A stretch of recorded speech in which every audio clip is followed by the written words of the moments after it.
Sun gospel team France இணைப்பில் இணைந்திருக்கிற உங்கள் ஒவ்வொருவரையும் வாழ்த்தி வரவேற்கிறேன். கர்த்ததாமே அவரின் நலவின்படி நம் ஒவ்வொருவரையும் நிறைவாக ஆசீர்வதிப்பாராக. நாம் தேவனுடைய வார்த்தைக்கு நேராக நாம் செல்லலாம். நியாயாதிபதிகளின் புஸ்தகம் 1ஆம் அதிகாரம் 14ஆம் வசனம். நியாயாதிபதிகளின் புஸ்தகம் 1ஆம் அதிகாரம் 14ஆம் வசனம். அவள் புறப்படுகையில் என் தகப்பனிடத்தில் ஒரு வயல்வெளியை கேட்க வேண்டும் என்று அவளிடத்தில் உத்தரவு பெற்றுக்கொண்டு கழுதையின் மேல் இருந்து இறங்கினால், காலேப் அவளை நோக்கி, உனக்கு என்ன வேண்டும் என்றான். அப்பொழுது அவள், எனக்கு ஒரு ஆசீர்வாதம் தர வேண்டும், வறட்சியான நிலத்தை எனக்கு தந்தீர், நீர்ப்பாய்ச்சலான நிலங்களையும் எனக்கு தர வேண்டும் என்றாள். அப்பொழுது காலேப் மேற்புறத்திலும் கீழ்ப்புறத்திலும் உள்ள அவளுக்கு நீர்ப்பாய்ச்சலான நிலங்களை கொடுத்தான். நம்ம எல்லாரும் இருக்கிற இடத்துல ஒரு நிமிடம் ஒருமனப்படுவோம். நேற்று மீண்டும் என்று வாக்கு மாறாது இருக்கிறதா நீங்கள் எல்லாம் ஆண்டவரை ஆசீர்வதிக்கப்படுறதான அருமையான இந்த தருணத்திற்காக நாங்கள் நன்றி செலுத்துறோம் ஐயா. இப்பொழுதும் உடைய வல்லமுள்ள வார்த்தைகள் எங்களை கர்த்தாவே ஸ்தோத்திரிக்கிறோமப்பா. ஆவியிலே, ஆத்மாவிலே, ஊனிலே கர்த்தாவே எங்களை பலப்படுத்த முடியாய், மாத்திரமல்ல அதன்படி நாங்கள் நடக்கும்படியாய், வழி நடக்கும்படியாய் எங்களை ஆண்டவரே ஸ்தோத்திரம். நீர் எங்களை வழி நடத்தும் பரிசுத்த ஆவியருடைய வல்லமை இந்த இணைப்பில் இருக்கிற ஒவ்வொருவரையும் ஆடுகளை செய்யட்டு முடியாது நாங்கள் கேட்கிறோமப்பா. இப்பொழுதும் ஆண்டவரே கர்த்தாவே நீர் பேசும். ஏதோ ஒரு மனிதனுடைய சத்தத்தை நாங்கள் இந்த இடத்துல கேட்கணும்னு நாங்கள் வரல ராஜா. உம்முடைய மெல்லிய சத்தத்தையும் உம்முடைய வல்லமுள்ள சத்தத்தையும் எங்களுக்கு விளங்க பண்ணும், கேட்க பண்ணும். நீர் பேசும், நாங்கள் கேட்கிறோம். இயேசுவின் மூலம் ஜெபம் கேளும் எங்கள் நல்ல பிதாவே. ஆமேன், ஆமேன், ஆமேன். கர்த்தருடைய பரிசுத்த நாமத்திற்கு மகிமை உண்டாதாக. இந்த இடத்துல நாங்கள் பார்க்கிறோம், யார் கேட்டார், எதற்காக கேட்டார், எப்படி கேட்கிறாள் என்றதெல்லாம் நாங்கள் பார்க்கும்படியாக கர்த்தர் நம்முடைய ஆவியானுடைய துணையோடு கூட நாம் பார்ப்போம். ஏன், எதற்கு, எப்படி அப்படி என்றதான ஒரு கேள்வியை கணையோடு நாம் தொகுவோம். கர்த்தர் நம்மோடு கூட இடைபடுவார். அநேகர் இந்த காரியங்களை நீங்கள் பிரசங்கித்திருப்பீர்கள், நாம் கேட்டும் இருப்போம். ஆனாலும் ஆவியானவர் நம்மோடு கூட இன்று இந்த நாளில் என்ன பேசுகிறார் என்று, எனக்கும் உங்களுக்கும் கர்த்தர் என்ன தருகிறார் என்றதான மன்னாவோடு கூட தேவனுடைய மன்னாவை நாம் எதிர்பார்ப்போம். ஆமேன். அப்பொழுது நம்ம இந்த இடத்துல பார்க்கிறோம், காலேபுடைய தம்பியாகிய 13ஆம் வசனத்தில் எழுதப்பட்டிருக்கிறது, தம்பியாகிய கேனாசின் குமாரன் ஒத்னியேல் அதை பிடித்தான், ஆகையால் தன் குமாரத்தை ஆகிய. இதுக்கு முன்னே ஒரு அக்ரிமெண்ட் போட்டார் அவர், ஆண்டவருக்கும் அவருக்கும் உள்ள அக்ரிமெண்ட். அது உடன்படிக்கை. Agreement is different than covenant. அக்ரிமெண்ட்னா நிபந்தனை, உடன்படிக்கைன்றது வேற, அக்ரிமெண்ட்ன்றது வேற. அதை நான் பிறகு சொல்றேன். ஸோ இப்போ இந்த இடத்துல நம்ம பார்க்குறோம், எப்படி கேட்க வேண்டும் என்பதை தேவனுடைய பிள்ளைகள் இருக்கிற நீங்களும் நானும் தெரிந்து கொள்ள வேண்டும். நாம் கேட்கிறோம் உண்மைதான், இல்லை என்றால் எல்லா வகையிலும் நாம் ஜெபத்திலே, நான் இன்னைக்கு காலையில சாட்சி பகுதியில் நம்ம கேட்டோம், ஜெபத்திற்கு வல்லமை உண்டு. நீங்களும் நானும் ஜெபிக்கிறதான ஜெபத்திற்கு தேவன் பதிலளித்தாலும் பதிலளிக்காவிட்டாலும், அதனால்தான் நம்ம சாத்ராக் மேஷாக் ஆபேத்நேகோ பார்க்கிறோம், நாங்கள் ஆராதிக்கிற எங்கள் தேவன். தானியேல் 3:17 இப்படியாக எழுதப்பட்டிருக்கிறது. எல்லாருக்கும் தெரிஞ்ச வசனம் தான் இது. It's a familiar words of God. எல்லாருக்கும் தெரிஞ்ச வசனம். நாங்கள் ஆராதிக்கிற எங்கள் தேவன் எங்களை தப்புவிக்க வல்லவராய் இருக்கிறார், தப்புவிக்காமற் போனாலும் நீர் நிறுத்தினதான பொருசலையே நாங்கள் வணங்க மாட்டோம் என்பது ராஜாவாகிய உமக்கு தெரிந்திருக்க கடவுதுன்னு சொல்லிட்டு they are challenging to the king. அவங்க ராஜாவுக்கு சேலஞ்ச் பண்றாங்க. எந்த நேரத்துல, எப்படிப்பட்ட நேரத்துல அப்படின்னு கேட்டா, பிரியமான தேவஜனங்களே, நான் அதான் எப்பயுமே யோசிப்பேன், ஆண்டவரே அப்படிப்பட்ட வைராக்கியத்தை எங்களுக்கெல்லாம் தாங்கல, கொஞ்சம் தாங்கலாம் ஆண்டவரே, எங்களுக்கு அப்படிப்பட்ட வைராக்கியத்தை கொஞ்சம் தாங்க ஆண்டவரே எனக்கு. அப்படிலாம் சில வேலைகளில் நான் படுக்கையில் இருக்கும்போதோ சரி, இல்லை மற்ற வாகனத்துல போகும்போதோ சரி, சில வேலைகள்லாம் நான் அப்படி, ஆண்டவரே அப்படி இருக்கும் ஆண்டவரே, எந்த பிரச்சனை வந்தாலும் விட்டு போகாதபடிக்கு, எந்த பிரச்சனை வந்தாலும், எந்த பலவீனம் வந்தாலும், செத்தாலும் சாவேன ஒழிய அப்படின்றதான காரியங்கள்ல எஸ்தரை போல செத்தாலும் சாகிறேன் அப்படின்றதான ஒரு துணிச்சல் மிக்க அப்படிப்பட்ட காரியங்கள்லாம் எங்களுக்கு தாங்க ஆண்டவரே. அது மாத்திரம் இல்ல, அவங்களுக்கு அக்னி ஜுவாலை அவங்களுக்கு முன்னாடி நிக்குது. முதல்லையாவது பரவாயில்ல, 1 மடங்கு, இப்ப 7 மடங்கு படுத்திட்டாங்க. அப்படிப்பட்ட சூழ்நிலைமையில அவங்க சொல்ற காரியங்களை பாருங்க.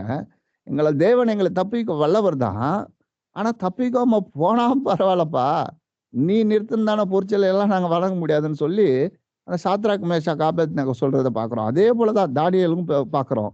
ஜெபத்தின் மேன்மையை அறிந்தவர் தானியேல், ஜெபத்தினுடைய வல்லமையை அறிந்தவர் தானியேல். இந்த காலை வேளையில நம்முடைய ஜெபங்களை கர்த்தர் கேட்கிறார் என்று சொல்லுகிறவங்க மாத்திரம் இல்லையா சொல்லுமா? அல்லேலூயா. என் ஜெபத்தை கேட்கிறார். நாங்கள் எல்லாரும் ஒருமித்து ஜெபிக்கிற ஜெபங்களையும் கேட்கிறார்.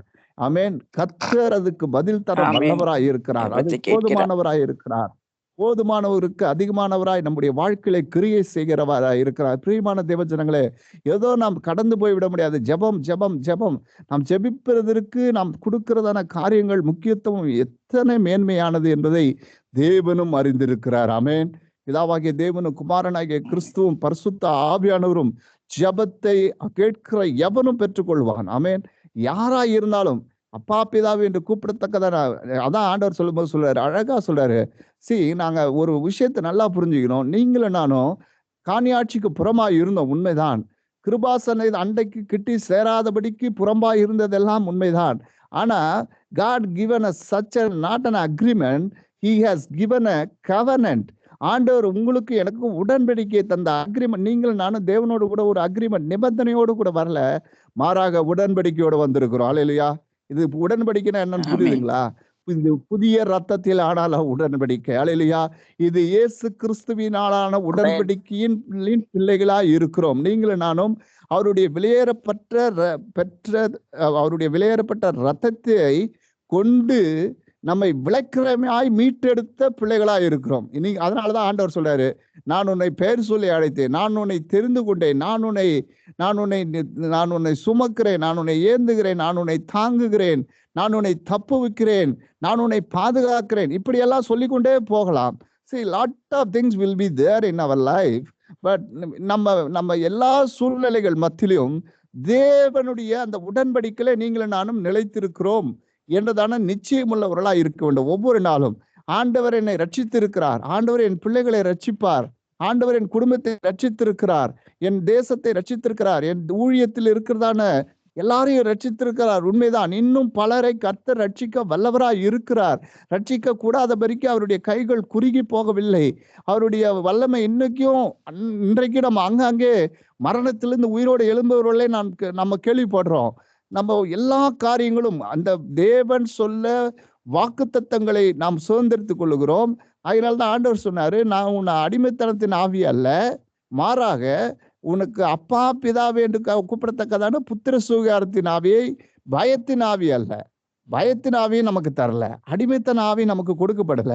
ஆகினால்தான் பிரியமான தேவஜனங்களே, அப்பா பிதாவே என்று கூப்பிடத்தக்கதான புத்திர சுகாரத்தின் ஆவியை நமக்கு தந்திருக்கிற அப்படிப்பட்ட தேவனை நீங்களும் நானும் ஆராதிக்கிறோம்.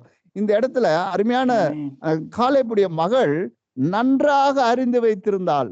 பிரியமான தேவஜனங்களே, யாருகிட்ட கேட்கணும், எப்ப கேட்கணும், அதே மாதிரி எப்படி கேட்கணும் அப்படின்றத தெளிவா தெரிஞ்சு வச்சிருந்தா. நம்ம கிளம்பி மேரேஜ் ஆயிடுச்சு. இது ஷார்ட்டா சொல்லணும்னா, கல்யாணம் ஆயிட்டு வெளியில கிளம்புறாங்க. இப்ப நம்ம மறு வீட்டுக்கு போறாங்கன்னு வச்சுங்களேன். நம்ம கிளம்பும் போது அவங்க பேர் அக்சால் அவ்வளவு அழகா கேட்கிறா. நான் ஏன் இதை சொல்றேன்னா, நீங்களும் நானும் தேவனை தேடும் பொழுது பெற்றோர்களாய் இருக்கிற நீங்களும் நானும் எஸ்பெஷலி எல்லாருக்குமே, இங்க இருக்கிற எல்லாருக்குமே நீங்களும் நானும் முதிர்ந்தவர்களாய் இருக்கிறோம். எல்லாருக்குமே பிள்ளைகள் இருக்கிறார்கள். ஆல்மோஸ்ட் நீங்கள் நானும் எல்லாருக்குமே சொல்றேன். அப்போ இங்க எல்லாருமே நம்ம பிள்ளைகள் வைத்திருக்கிறோம். தேவனை அறிந்து தேவனுடைய பிள்ளைகளாய் எல்லாருக்குமே இது உகந்ததாக இருக்கும் என்று நான் விசுவாசிக்கிறேன். அப்ப பிள்ளைகள் கர்த்தரால் வரும் சுதந்திரம். அப்ப பிள்ளைகளை நாம் பாதுகாப்பதை விட நம் தேவன் நம் பிள்ளைகளை பாதுகாக்க வல்லவராய் இருக்கிறார். அல்லேலூயா. அது மாறாது. இந்த சந்ததியை நம்ம என்ன யோசிக்கிறோன்றதெல்லாம் that's a different kind of story. நம்ம என்ன யோசிக்கிறோம் நம்ம பிள்ளைகள் மேல, நம்ம திட்டம் என்ன, அல்லது நம்ம பிள்ளைகளை என்ன, இது அவ்வளவுதான், இது தேராது, உருப்படாது, நிறைய காரியங்கள் நம்முடைய வாயிலால நம்ம சொல்லவே கூடாது. ஆனா அந்த பிள்ளைகள் எப்படிப்பட்டவர்களாய் மாற வேண்டும், எப்படிப்பட்டவர்களாய் இருக்க வேண்டும் என்பதை தேவன் already has plan and purpose. இன்னைக்கு அதுதான் நான் சொல்ல வரேன். சோ தேவன் சொல்லுகிறதை நாம் சொல்ல கடமைப்பட்டிருக்கிறோம். நம்முடைய திட்டத்தின்படி நம்முடைய பிள்ளைகளோ அல்லது நம்முடைய குடும்பமோ அல்லது நம்முடைய சபையோ அல்லது நம்முடைய ஊழியமோ whatever it may be, நம்முடைய திட்டத்தின்படி போச்சுன்னா சில வேலைகள்ல ஃபெயிலியர் ஆயிடும். பட் நம்ம எப்ப கர்த்தருடைய திட்டத்திற்குள்ள கர்த்தருடைய சித்தத்துக்குள்ள, தேவனுடைய சித்தத்துக்குள்ள போகும்போது we will see the fruitful life in all areas. நீங்களும் நானும் கனி தருகிற வாழ்க்கை மாத்திரமல்ல, கனி தருகிற காரியங்களை நாம் இம்மையிலும் காண்போம், மறுமையிலும் காண்போம். அல்லேலூயா. எத்தனை பேர் விசுவாசிக்கிற மாத்திரம் ஒரு அல்லேலூயா சொல்லுமா? அல்லேலூயா. ஏனென்றால் அக்சால் நன்றா தெரிஞ்சு வச்சிருந்தாங்க. நம்ம கிளம்பும் போது ஸ்ட்ரைட் ஃபார்வர்டா கேட்கல. நம்ம பாருங்க, கழுதையின் மேல் அப்படின்னு ஒரு வார்த்தை இருக்குது. கழுதையின் மேல போறாங்க, வழி அனுப்புறாங்க. ஆனா அந்த அம்மா மேலேயே உட்காந்துட்டு கேட்கல, கீழே இறங்கினாங்க முதல்ல. அல்லேலூயா. இன்றைக்கு நாம் தேவனிடத்திற்கு வரும்பொழுது, தேவனுடைய சன்னிதானத்திற்கு வரும்போது, எல்லாம் நம்முடைய காரியங்களையும் மறந்துட்டு, நம்ம எவ்வளோ படித்தவங்களா இருக்கலாம், நம்முடைய காரியங்கள் நமக்கு பின்புலங்கள் இருக்கலாம், முன்புலங்கள் இருக்கலாம், அதெல்லாம் இங்கே அதெல்லாம் விஷயமே கிடையாது. தேவனுக்கு தேவை உண்மையுள்ள இருதயம், தேவனுக்கு தேவை பரிசுத்தம், தேவனுக்கு தேவை தேவனுடைய காரியங்கள்ல நிலை நிற்கிறோமா இல்லையா, அதுதான் தேவனுக்கு தேவை. அல்லேலூயா. எத்தனை பேர் விசுவாசிக்கிறீங்க? அப்படிப்பட்ட வெறுமையா எம்டி பாத்திரமா நம்ம வரும்பொழுதுதான் நிரப்ப வல்லவராக இருக்கிறார். ஏதோ எல்லாத்தையும் உள்ள வச்சுக்கிட்டு நம்ம இங்க வந்தோம்னா ஒண்ணுமே வேலைக்கு ஆகாது. எல்லாருக்குமே, அது எனக்கும், என்ன இன்க்ளூடிங் மீ, என்னையும் சேர்த்து தான் சொல்றேன். நீங்க பாத்தீங்கன்னா தெரியும், தீர்க்கதரிசி எலிசாட்ட போயிட்டு, உங்களுடைய அடியானாயே இருந்த ஒரு ஊழியக்காரர் வந்து எல்லாம் கடன் வாங்கிட்டு போயிட்டாரு, என் பிள்ளைகளை வந்து என்ன நெருக்கிறாங்கன்னு சொல்லும்போது, அவர் காலியான பாத்திரம் உன்கிட்ட இருக்கிறது மாத்திரம் இல்ல, பக்கத்துல இருக்கிற பாத்திரத்தை எல்லாத்தையும் வாங்கிட்டு வா அப்படின்னு சொல்லி வராங்க. அப்பொழுதுதான் அந்த பாத்திரங்கள் எல்லாம் என்ன பட்டது? எண்ணெயினால நிரப்பப்பட்டது. எப்ப பாத்திரம் முடிஞ்சுதோ, காலியான பாத்திரம் இல்லையோ, அப்ப என்ன ஆயிடுச்சு? எண்ணெய் ஸ்டாப் ஆயிடுச்சு. அப்ப நாம் தேவனிடத்திற்கு வரும்பொழுது நாம இருக்கிற வண்ணமாகவே, ஆண்டவரே, என்னுடைய இருதயத்தின் அங்கலாய்ப்புகள், என்னுடைய வேதனைகள் எல்லாவற்றையும் நீங்க அறிவீங்கப்பா. ஆனா உங்களுடைய சமூகத்திற்கு நான் வரும்போது இதெல்லாம் நான் நினைக்காம நான் உம்மிடத்துக்கு வரேன். நான் வெறுமையா வரேன். என் பாத்திரத்தை நீங்க நிரப்புங்க, என் பிள்ளைகளுடைய பாத்திரத்தை நிரப்புங்க. நீங்க தானே சொன்னீங்க, தலைமுறையா நீங்க ஆசீர்வதிப்பேன்னு சொன்னீங்களேப்பா. என் பிள்ளைகளை, என் தேவைகளை, என் நீர் தந்த ஊழியத்தை, என்னுடைய ஊழியம் உன்னுடைய அப்படி இல்லை, தேவன் நமக்கு தந்த ஊழியத்தை, அவருடைய ஊழியம். அப்ப அந்த கனமுள்ள ஊழியத்தை செய்யும்படிக்கு நீங்க எங்களை அழைச்சிருக்கிறீங்க. எல்லாருமே நம்ம சின்ன சின்ன ஊழியங்கள் செய்கிறோம். பெரிய பெரிய ஊழியம், அது சின்ன ஊழியம், அதெல்லாம் நம்ம சின்ன ஒரு சண்டே கிளாஸ் எடுத்தாலும் அது ஊழியம் தான். அப்போ எல்லாருமே தேவனுக்கு அடிப்படையில ஆசாரியர்களா நம்ம அழைக்கப்பட்டிருக்கிறோம், நியாயாதிபதிகளா. அப்படிலாம் ஒவ்வொரு காரியங்களும் நம்ம பேசிட்டே போனா டைம் ஆயிடும். பட் ஸ்டில் சொல்ல வர ஒரே ஒரு விஷயத்தை நான் கருத்தா சொல்லிட்டு முடிக்க விரும்புறேன். கர்த்தருடைய பரிசுத்த நாமத்திற்கு மகிமை உண்டாதாக. இந்த இடத்துல அவங்க அந்த அம்மா கீழே இறங்குறாங்க, கழுதையை விட்டு இறங்குறாங்க. அப்ப எப்படி கேட்கணும் அப்படின்றதான அந்த பண்பு, அந்த ஜெனட்டிக்கா வருது. அல்லேலூயா. அதுதானே சொல்ல வரேன். நாம் எப்படி கேட்கிறோமோ நம்முடைய பிள்ளைகளும் அப்படி இருப்பார்கள். அல்லேலூயா. நம்முடைய சந்ததி அப்படி நம் தேவனை சேவிக்கும். நம்ம இருந்தாலும் சரி இல்லைனாலும் சரி, தேவன் அதை நிறைவேற்ற வல்லவராக இருப்பார். அல்லேலூயா. நாம் அதை ஒரு நாளிலே நாம் காண்போம் என்று சொல்லுகிறவங்க மாத்திரம் அல்லேலூயா, அல்லேலூயா சொல்லுவோமா? அல்லேலூயா. இருக்கிறீங்களா? என் பிள்ளைகள், நானும் என் வீட்டாரும் கர்த்தரையே சேவிப்போம். அல்லேலூயா. என் பிள்ளைகள் தேவனை சேவிப்பார்கள். ஆமென். எல்லாரும் சொல்லுவோம், கர்த்தர் நிச்சயமா என் பிள்ளைகள், என் தேசம், என் குடும்பம், நான் ஊழியத்தில் சந்திக்கிற ஒவ்வொரு பிள்ளைகளும் தேவனை சேவிக்கிறவர்களாக, ராஜ்யத்தை கட்டுகிறவர்களாக, let them establish the kingdom of Almighty, glorify His name, as well as let them build the kingdom of God. அவர்கள் தேவனுடைய ராஜ்யத்தை மகிமைப்படுத்துவது மாத்திரமல்ல, அவர்கள் விரிவாக்கம் செய்கிறவர்களாய், கட்டுகிறவர்களாய், என் பிள்ளைகள், என் குடும்பம், என் தேசம், நான் இருக்கிறதான, நான் சுவிசேஷம் சொல்லுகிற இடங்கள் எல்லாம், கால் மிதிக்கிற தேசம் எல்லாம் உனக்கு சொந்தமாக சொல்லி இருக்கிறீங்களே அப்பா. அப்படிப்பட்ட காரியங்களை நான் காணும்படி செய்யும் என்று நாம் கேட்கும் பொழுது கர்த்தர் நிச்சயமாய் செய்வார். இந்த அம்மா சொன்னாங்க, மலை நாட்டை தந்தீங்க, உண்மைதான். அந்த மலை நாட்டை ஒண்ணுமே பண்ண முடியல, ஆனா எனக்கு ஒரு நீர்ப்பாய்ச்சலான தோட்டத்தை தாங்க. ஒருவேளை இந்த காலை வேளையில கர்த்தர் நமக்கு எல்லாம் தந்திருக்கலாம். அது நமக்கு மலைநாடு போல இருக்கலாம். அல்லேலூயா. நான் சொல்ல வர காரியங்கள் உங்களுக்கு புரிஞ்சிருக்குன்னு புரிஞ்சிருக்குன்னு நான் நினைக்கிறேன்.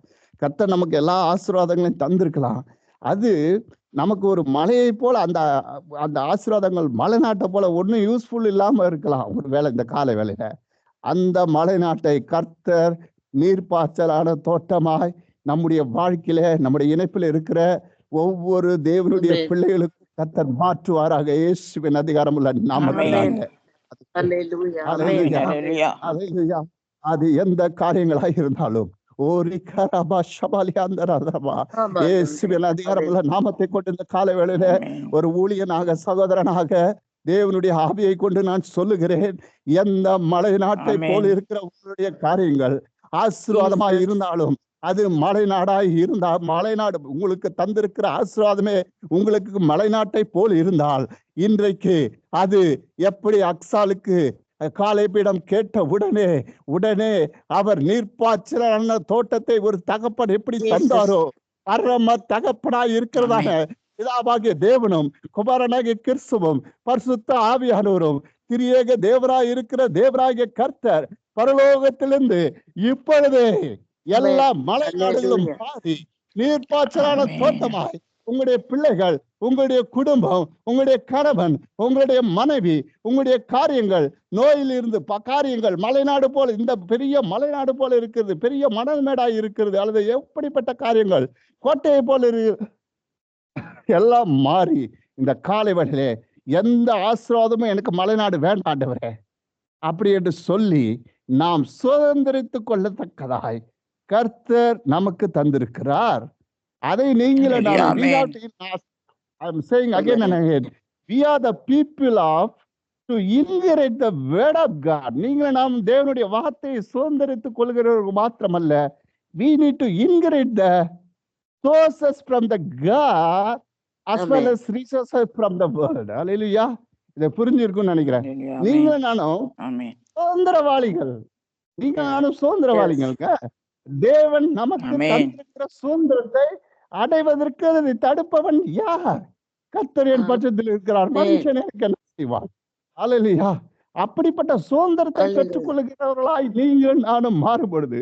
தேவன் எனக்கு சுதந்திரமாய் தந்த குடும்பம், தேவன் எனக்கு சுதந்திரமாய் கொடுத்த கணவன், தேவன் எனக்கு சுதந்திரமாய் கொடுத்த பிள்ளை, தேவன் எனக்கு சுதந்திரமாய் கொடுத்ததான குடும்பங்கள்னா குடும்ப உறவினர்கள். அப்ப எனக்கு தேவன் சுதந்திரமாய் கொடுத்ததான இணைப்பு, தேவன் எனக்கு சுதந்திரமாய் கொடுத்ததான ஊழியம், தேவன் எனக்கு சுதந்திரமாய் கொடுத்ததான தேசம், தேவன் எனக்கு சுதந்திரமாய் கொடுத்ததான ஊழியத்தின் காரியங்கள் எல்லாவற்றிலும் நான் இதுவரைக்கும் பார்த்த மலை நாட்டை நான் இனி பார்க்காதபடிக்கு எனக்கு நீர்ப்பாய்ச்சலான காரியங்களை காட்டும் ஆண்டவரே என்று நாம் போது நிச்சயமாய் நாம் சந்தேகிக்காமல் விசுவாசத்தோடு நிச்சயமாகவே முடிவு உண்டு, உன் நம்பிக்கை வீண் போகாது என்று சொல்லுகிற வேதாகமத்தின் வார்த்தையின்படி கர்த்தருக்கு நம்மை நிறைவேற்றுவார். பிரியமான தேவஜனங்களே, அது மாத்திரமல்ல, ஏன் நான் இதை சொல்லுகிறேன் என்றால் டைம் ஆயிடுச்சு. Just I am going to finish it off. நான் முடிக்க போறேன். கர்த்தருடைய வார்த்தை இது ஒரே ஒரு வசனத்தை மாத்திரம் நான் வாசிச்சுட்டு முடிக்கிறேன். ஏன் அப்படின்னா, இதை பெற்றோராய் இருந்த காலேப் இதை செய்தார். ஆமென். அதை வேதாகமம் சாட்சி கொடுக்கிறது, அது தேவனே சாட்சி கொடுக்கிறார். என்னாகமம் 13ஆம் அதிகாரம் 27ஆம் வசனம். என்னாகமத்துல நாம் வாசிக்கிறோம். என்னாகமம் 14:24. என்னுடைய தாசனாகிய காலேப் வேற ஆவியை உடையவனாய் இருக்கிறபடியினாலும் உத்தமனாய் என்னை பின்பற்றி வந்தபடியினாலும் அவன் போய் வந்த தேசத்திலே அவனை சேர பண்ணுவேன், அவன் சந்ததியார் அதை சுதந்திரித்துக் கொள்வார்கள். அல்லேலூயா. இந்த வசனம் புரிஞ்சவங்க மாத்திரம் ஒரு அல்லேலூயா சொல்லுவீங்களா? தேவனே சொல்ற காலேபை குறித்து மனுஷன் சாட்சி கொடுக்கல, தேவன் சாட்சி கொடுக்கிற. இந்த காலை வேளையில மனுஷன் நம்மளை என்ன வேணா சொல்லிட்டு போட்டுங்க, கர்த்தர் நம்ம குறித்து என்ன நினைச்சிருக்கிறார், தேவனுடைய திட்டம் நம்ம மேல என்ன, கர்த்தர் நம்மள தேவனுடைய பிள்ளைகளா இருக்கிற நீங்களும் நானும் பல வேலைகளை அவங்க என்ன நினைப்பாங்களோ இவங்க என்ன நினைப்பாங்களோ அப்படியெல்லாம் நம்ம போட்டு we cannot able to satisfy everyone. நம்ம அப்படிலாம் யோசிச்சுட்டு இருந்தோம்னா ஊழிய பாதையிலையும் சரி, நம்முடைய குடும்ப வாழ்க்கையிலும் சரி, தேவனோடு கூட இருக்கிற ஐக்கியத்திலும் சரி நம்ம தவறிடுவோம். அதெல்லாம் மாத்திட்டு ஆண்டவர் நம்மளை குறித்து என்ன நினைக்கிறார், ஆண்டவர் நம்மளை குறித்து என்ன சாட்சி கொடுக்கிறார், ஆண்டவர் சாட்சி கொடுக்கிறார், என்ன சாட்சி கொடுக்கிறாரு, ஏன் சாட்சி கொடுக்கிறாரு, அதை மாத்திரம் ஒரு லைன்ல நான் சொல்றேன். இதெல்லாம் நான் வேதாகமத்துல என்னாகமத்துல 13ஆம் அதிகாரத்துல நீங்க வாசித்து கொள்ளுங்க. ஒரே ஒரு விஷயத்தை நான் சொல்லி முடிக்கிறேன். பிரியமான தேவஜனங்களே, காலேப் வேற ஆவி, என்ன ஆவி காலேபுக்கு வேற ஆவி இருந்தது, என்ன கெட்ட ஆவி இருந்தா? ஆண்டவருடைய அந்த ஆவி, கர்த்தருடைய ஆவியானவர் அவனுக்குள்ள இருந்தார், காலேபுக்குள்ள இருந்தார், அவருக்குள்ள இருந்தார், காலேபுக்குள்ள இருந்தார். அப்ப என்ன ஆவி இருந்தது? இவங்கெல்லாம் வேவு பார்க்க போனாங்க. 12 பேர் வந்து மோசே ஆண்டவர்கிட்ட சொல்லி, ஆண்டவர் மோசே கிட்ட சொல்லி வேவு பார்க்க போறாங்க. அப்ப எல்லாரும் சொல்றாங்க, அங்க போனோம், பாலுந்தேனும் ஓடுகிற தேசம்தான், நல்ல தேசம்தான். கொண்டு வராங்க. 2 பேர் மாத்திரம் ஒரு பெரிய திராட்சை கொலையை கொண்டு வராங்க. இன்னைக்கு நம்ம திராட்சை வாங்கினா எவ்வளவு இருக்குதுன்னு தெரியும். ஆனா அவ்வளவு பெரிய கொலையை கொண்டு வராங்க. அதெல்லாம் பார்த்த மக்கள், பாலுந்தேனும் ஓடுகிற தேசம்தான், நல்ல தேசம்தான் எல்லாம் சொன்னாங்க. சொல்லிட்டு அவங்க ஒரு பெரிய சொன்னாங்க. ஆனா நம்ம போய் ஜெயிக்க முடியாது, ஏன்னா அங்க யாரெல்லாம் இருக்கிறாங்க அப்படின்னு லிஸ்ட் அவுட்டே பண்ணாங்க. அவங்க சொன்னாங்களா இவங்கள பார்த்து, நீங்க எங்களை ஜெயிக்க முடியாது, நீங்க எங்களை தோக்கடிக்க முடியாதுன்னு பிசாசானவன் சொன்னானா? உங்களால ஜெயிக்க முடியாதுன்னு உங்களை பார்த்து சொன்னானா? இந்த காலை வேலை இங்க இருக்கிற இணைப்பில் இருக்கிற ஒவ்வொருவரையும் கேட்கிறேன், உங்களை பார்த்து பிசாசே பயப்படுறான். ஆனா நம்ம பிசாசை பார்த்து சில வேலைகளை பயந்துட்டு இருக்கிறோம். இன்னைக்கு ஆண்டவர் உங்களோடு கூட பேசிக்கொண்டு இருக்கிறார் என்று நான் விசுவாசிக்கிறேன், என்னோடும் சேர்த்துதான். நோயை பார்த்து பயப்படாதீங்க, பிரச்சனையை பார்த்து பயப்படாதீங்க, சூழ்நிலைமை நமக்கு ஏதுவா இல்லாத நேரத்தை பார்த்து பயப்படாதீங்க. கர்த்தர் சூழ்நிலை ஏதுவா இல்லைன்னா, God is going to do such a wonderful miracle. பெரிய அதிசயத்தை நீங்க காண போறீங்கன்னு அர்த்தம். எந்த சூழ்நிலைமை உங்களுக்கு சாதகமா இல்லையோ, எந்த பிரச்சனைகள் உங்களுக்கு மேலோங்க நிற்குதோ, அந்த பிரச்சனையில கர்த்தருடைய கரம், கர்த்தருடைய ஆவியானவர் நமக்கு விடுதலை தருவார் என்பது மாத்திரம் நமக்கு நிச்சயம் அல்ல, அதுல பெரிய அற்புதத்தை காண்போம். அல்லேலூயா. அதைத்தான் சொன்னாரு. என்ன சொன்னாருன்னா, நான் எல்லாரும் சொன்னாங்க, எல்லாரும் அந்த இருக்கிறதான இஸ்ரேல் பாளையத்தை இவங்க அழுது மாத்திரமல்ல, எல்லாத்தையும் சேர்த்து அளவு விட்டானுங்க. அவனுங்க அளவு விட்டுட்டு சொல்றாங்க, எல்லாரும் கூப்பாடு எல்லாம் சாம்பல்ல உட்கார நிலைமை கொண்டு வந்து அந்த 10 பேரும் அப்படி பண்ணிட்டாங்க. காலேப் மாத்திரம் துணிச்சலா சொன்னாரு, நாம் அதை எளிதாய் ஜெயித்துக் கொள்ளலாம். எல்லாரும் சொல்லுவோமா, என்னுடைய பிரச்சனையை நான் எளிதாய் ஜெயித்துக் கொள்ளுவேன், என் சூழ்நிலைமை நான் எளிதாய் ஜெயித்துக் கொள்வேன், என் சூழ்நிலைமைகளை, என் வியாதியை நான் எளிதாய் ஜெயித்துக் கொள்வேன், என் வியாதியிலிருந்து கர்த்தர் எனக்கு வெள்ளி. எப்படி நான் எளிதா ஜெயித்துக் கொள்வேன்? கர்த்தருடைய ஆவியானவர் எனக்குள் இருக்கிறார். அல்லேலூயா. ஒரு கர்த்தருடைய ஆவியானவர் நமக்குள் இருக்கும் பொழுது, கர்த்தருடைய ஆவியானுடைய கரம் நமக்குள் இருக்கும் பொழுது, எப்பேற்பட்ட மலை நாடா இருந்தாலும் அந்த மலை நாடு நீங்கி, அந்த காரியங்கள் மாறி, எப்பேற்பட்ட எரியோ கோட்டையா இருந்தாலும் அது நீங்கித்தான் ஆக வேண்டும். எப்பேற்பட்ட செங்கடலா இருந்தாலும் நமக்கு வழி விட்டு அது ஒதுங்கி நம்மை படியத்தான் வேண்டும். ஏனென்றால் கர்த்தருடைய ஆவியானவர் என் மேல் இல்ல, எனக்குள் இருக்கிறார். கர்த்தருடைய ஆவியானவர் பிள்ளைகளை பாதுகாக்கிறார். கர்த்தருடைய ஆவியானவர் ஊழியத்திலே வாசமாய் இருக்கிறார். கர்த்தருடைய ஆவியானவர் நம்முடைய இணைப்பிலே இருக்கிறார். கர்த்தருடைய ஆவியானவர் நம்முடைய குடும்பங்களில் இருக்கிறார். எல்லா காரியங்களிலும் ஆவியானவருடைய தலையீடு இருக்குமானால், தேவ பிள்ளையே, நீங்கள் எந்த சூழ்நிலையில் இருந்தாலும் ஆவியானவர் எங்கேயோ அங்கே விடுதலை உண்டு. ஆமென். அல்லேலூயா. ஆமென். ஆமென். அல்லேலூயா. ஆமென். இயேசுவின் நாமத்தில் எல்லா சூழ்நிலைகளை பார்த்து அஞ்சு நிற்கிற நீங்கள், பிரச்சனைகளை பார்த்து அஞ்சு நிற்கிற நம்ம பிரச்சனையை பார்த்து பேச இந்த காலை வேளையிலே தேவன் நம்மோடு கூட இடைப்பட்டிருக்கிறார் என்பதை நான் உள்ளத்தின் ஆழத்தில் சொல்லுகிறேன். நம்ம தேவன் என் கூட இருக்கிறார். மரணத்தை ஜெயித்தவர், சாவாமை உள்ளவர், இன்னும் நமக்காக வழக்காடுகிற தேவனை நமக்குள்ள வைத்திருக்கிறோங்க. அப்படிப்பட்ட தேவனை வச்சுக்கிட்டு, வானம் எனக்கு சிங்காசனம், பூமி எனக்கு பாதபடி அப்படின்னு சொன்ன தேவனை வச்சுட்டு யாருக்கோ நம்ம பவ் பண்ணாம, we have to bow ourselves in front of our God, Almighty God and God himself alone. அவருக்கு முன்பாக மாத்திரம் நாம் பணிந்து, கழுதையை விட்டு எப்படி அக்சால் இறங்கினாலோ, நம்முடைய காரியங்களை விட்டு இறங்கி தேவனுடைய பாதத்தில் அமர்ந்திருக்கும் போது எல்லா மலை நாடுகளையும் கர்த்தர் மாற்றுவார். கர்த்தர் எப்படி காலேபுக்கு சாட்சி கொடுத்தாரோ அந்த சாட்சியின்படி அவருடைய சந்ததியை ஆசீர்வதித்தார். அததான் நான் சொல்ல வந்தேன். நாம் தேவனுடைய பாதத்தில் இருக்கும்போது, நாம் காலேபை போல ஆவியை பெற்றிருக்கும் போது நம்முடைய பிள்ளைகள் செழித்திருப்பார்கள், நம்முடைய ஊழியம் செழித்திருக்கும், நம் தேசம் செழித்திருக்கும். அதை அந்நிய கண்கள் அல்ல, நம்முடைய சொந்த கண்கள் காணும்படி கதை செய்வாராக. ஆமென். God bless you all. ஆமென்.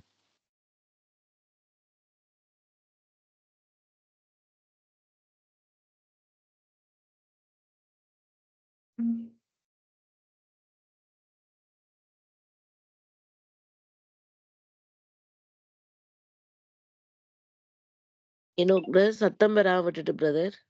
சத்தம் வரல பாஸ்டர். Price Lord. பாஸ்டர் முடிச்சிட்டேன் நான். முடிச்சிட்டீங்களா? ஆ, ஓகே.